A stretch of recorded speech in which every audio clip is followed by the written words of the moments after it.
Hola, buenos días. Yo soy Ana Sampietro y soy co-curadora de la exposición Fernando Sampietro, Antenas al Vacío.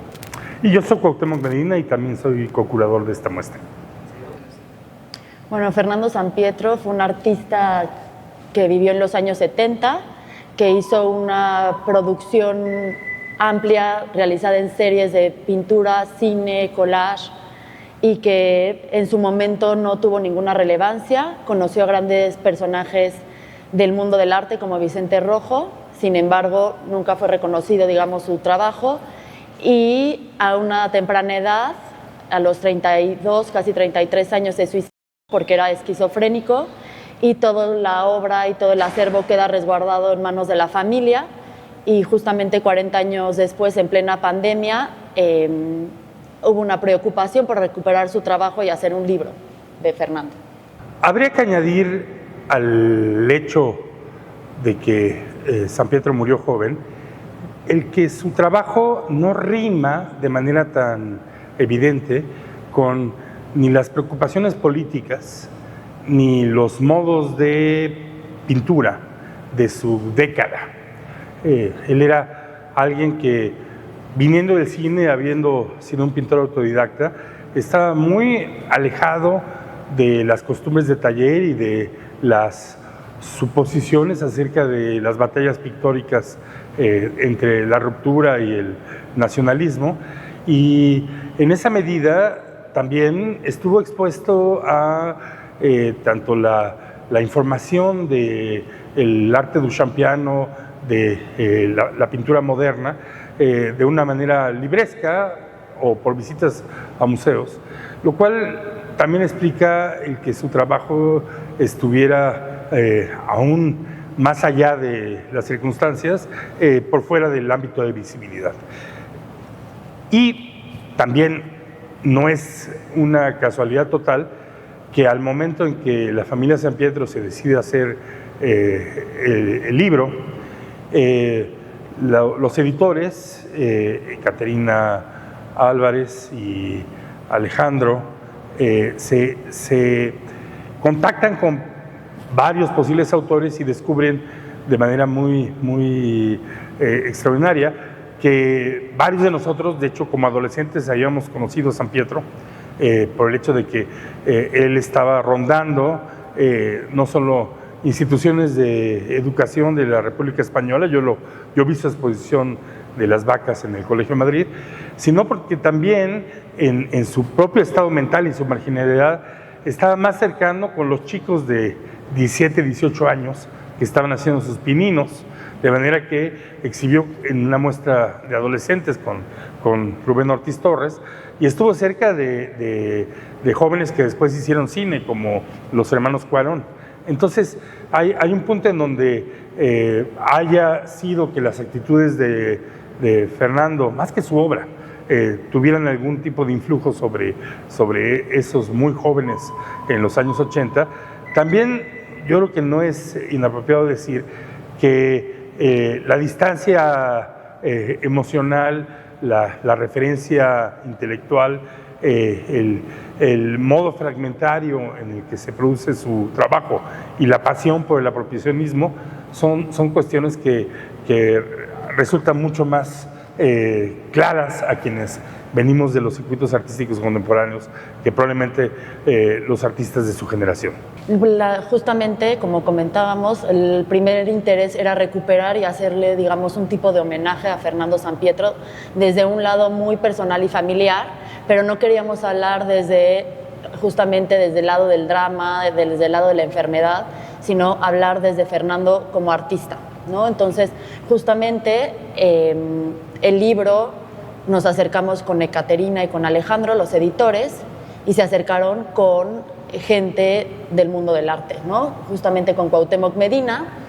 y participan en este libro Jessie Lerner, Rubén Ortiz Torres, hay también un texto de Vicente Rojo, y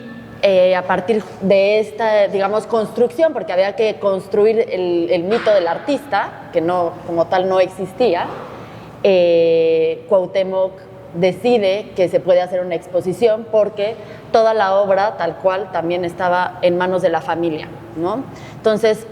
La primera vez que se presenta es en el Chopo el año pasado, y también otra cosa importante es que se recupera todo el material fílmico de Fernando, que estaba también en una bodega abandonado, y lo digitalizamos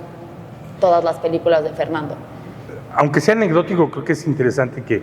Caterina Álvarez llega a una comida relacionada con la exposición de Rubén Ortiz Torres en el MUAC, y de pronto pregunta en la mesa si sabíamos de un artista que se había llamado Fernando Sampietro, y yo dije, yo lo conocí de adolescente. Rubén Ortiz dijo, yo expuse con él. ¿Fue su alumno? Sí, fui su alumno. Jesse Lerner dijo, nosotros lo incluimos en Experimental, y entonces de pronto en realidad el libro se forjó porque Caterina un poco casualmente encontró que había gente que lo había detectado. Yo honestamente no había tomado en cuenta nunca a Sampietro como un referente, salvo en relación con su libro de poemas que leí en el momento que salió. No me lo regaló, lo fui a comprar a la librería Gandhi. Alguna vez el editor Martín Casillas hizo la broma o la observación de que quizá fui el único que lo compró, pero el hecho es que cuando Caterina me mostró la obra, me sucedió algo que representa de manera más precisa Rubén Ortiz, que fue de pronto encontrarnos con un artista que desconocíamos. O sea, yo al haber interactuado con él en su último momento, no habíamos percibido la serie de pinturas de mediados de los años 70, y quizá la sorpresa más extrema, aparte de nuestro asombro de ver una obra tan relevante, fue percatarnos que algo que habíamos visto toda la vida, el collage sobre la fotografía de los niños huyendo del napalm en Vietnam, que había estado colgado en la antesala, en el foyer del Centro Universitario Cultural, este espacio que tienen los padres dominicos al lado de Ciudad Universitaria, en la calle Copilco, donde sobre todo, yo imagino que en los 70s, pero en los 80s, el cineclub atraía a quienes estábamos interesados tanto en el cine de denuncia política como en el cine oscuro, experimental y de la nueva ola. Pues jamás habíamos relacionado que este objeto por el que pasamos siempre a un lado o esperábamos comprando palomitas era un collage de Sampietro. Entonces de pronto ponerle nombre a esa pieza fue algo extremadamente sorprendente. Realmente implicaba algo que es raro, que un objeto de la cultura visual que había tenido mucho efecto sobre nosotros. Yo me atrevería a decir que a lo mejor es uno de los primeros collages que vi en mi vida, en el mundo muy limitado de acceso artístico que era el México de los 80, el México de las crisis. Pues ciertamente en el momento en que uno lo reconoce se da cuenta que ahí hay algo muy significativo. Fue para todos nosotros, yo creo que incluso para Ana Sampietro, que fue a desempolvar las obras, a catalogarlas y a volverlas a ver, una sorpresa inmensa ver el cuerpo de las antenas y tinacos y azoteas de los años 73, 74, 75. Pero también el tener la percepción, que además él registró en una declaración de periódico,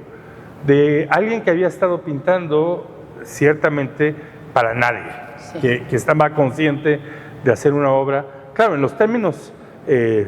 mitológicos de la vanguardia, que tenía como destino un vacío. Entonces, honestamente el título vino de hacer esa simple imagen, el hecho de que hubiera esta obra sin destinatario, pero al mismo tiempo que un objeto que tiene la función de una comunicación a distancia como la antena. Por supuesto, hoy estas antenas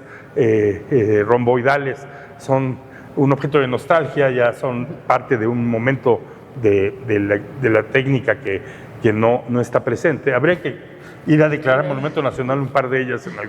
alguna azotea. Pues efectivamente planteaban una bella paradoja, o sea, es el hecho de que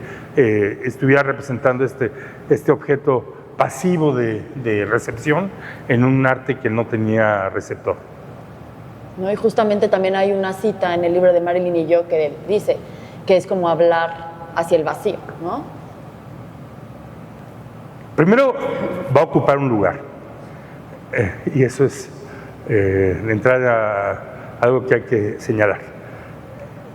Segundo, a mí me parece que la obra de San Pietro,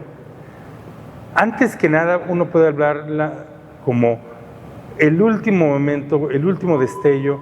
de la cultura del exilio español en México. O sea, él no solamente viene de una familia republicana, sino que además está exhibiendo en locales muy secundarios, pero porque son parte del circuito y del exilio, y en la concentración en el desafío a la cultura que representa Picasso o que representa Duchamp, yo creo que es algo que en el momento del México de los 70 todavía era algo que sobre todo pendía a aquellos que habían sido iluminados por la herencia republicana. No es un dato menor que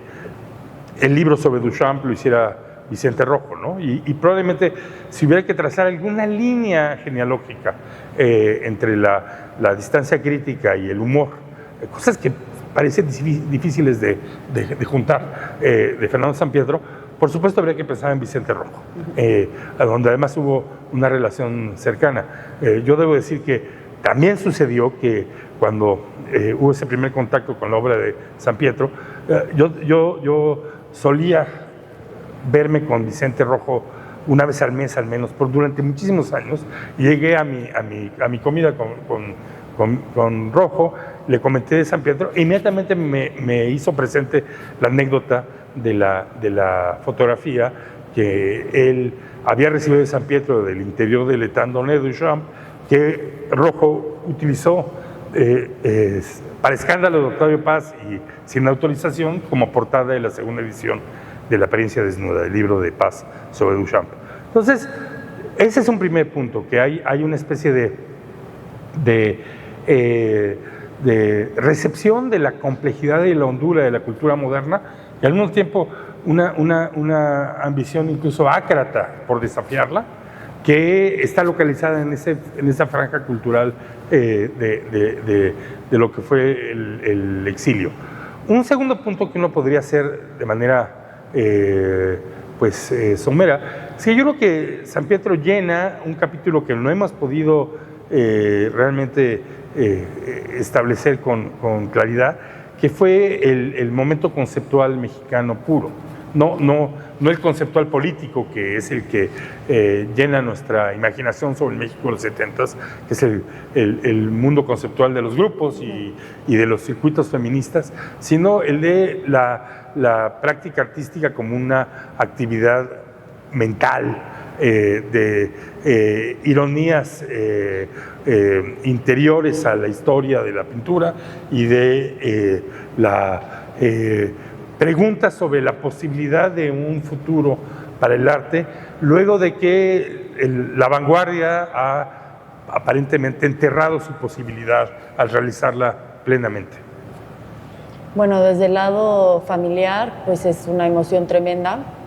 que se pueda mostrar no nada más ahora en la Ciudad de México, sino ahora en Guadalajara, con otro público, en el Hospicio Cabañas, y justamente es que descubran un artista que seguramente en el contexto de Guadalajara nadie conoció, a diferencia del contexto de la Ciudad de México, que justamente en estos circuitos del exilio español por lo menos conocían el nombre, ¿no? Y pues se van a encontrar justamente con obras que son los paisajes urbanos, que representan un momento de la historia de la ciudad que ya cambió completamente, ¿no? También personajes del mundo del rock que posiblemente nuevas generaciones ya no sean personajes tan cercanos, ¿no? Que conozcan. Justamente, pues creo que es un momento muy claro que son los 70s, que para las nuevas generaciones va a ser muy interesante ver cómo es que lo ven, ¿no? El día de ayer, el día previo a la inauguración, el hermano de Fernando, Jaime Sampietro, productor de cine, entró a ver los murales de Orozco. La siempre extraordinaria capilla del Hospicio. Y a la salida nos comentó la emoción y la sorpresa de la idea de que Fernando Sampietro estuviera exhibiendo aquí. Yo no había caído en cuenta en el peso simbólico de lo que representa y sí está en relación con un hecho que es muy sorprendente, que Sampietro, que como hemos dicho decidió cerrar su vida voluntariamente, tiene una sobrevida completamente inesperada. Y esto no es únicamente mérito de los que hemos participado, es un asunto de, extrañamente le llegó su momento. Sí es impensable, por muchas razones, imaginar qué significaría para alguien como Sampietro exhibir a unos pasos de los murales del Hospicio, a unos pasos del Hombre de Fuego. Por supuesto, es un enigma que no podemos siquiera atisbar, pero sí creo que marca una condición muy compleja, a veces feliz, otras veces trágica de la cultura, y es que a veces lo que no tiene esperanza tiene futuro. A veces lo que parece absolutamente clave, genial y significativo queda borrado en las arenas del olvido. Yo creería que además en una ciudad donde hay una combinación en el mundo cultural tan interesante entre una pasión disidente por la pintura y una conciencia del anacronismo de la cultura, del hecho de que la cultura no necesariamente ocurre al mismo tiempo que sus preguntas pueden ser escuchadas, puede ser que esta sea una exposición que genere alguna que otra iluminación. Muchas gracias. Gracias.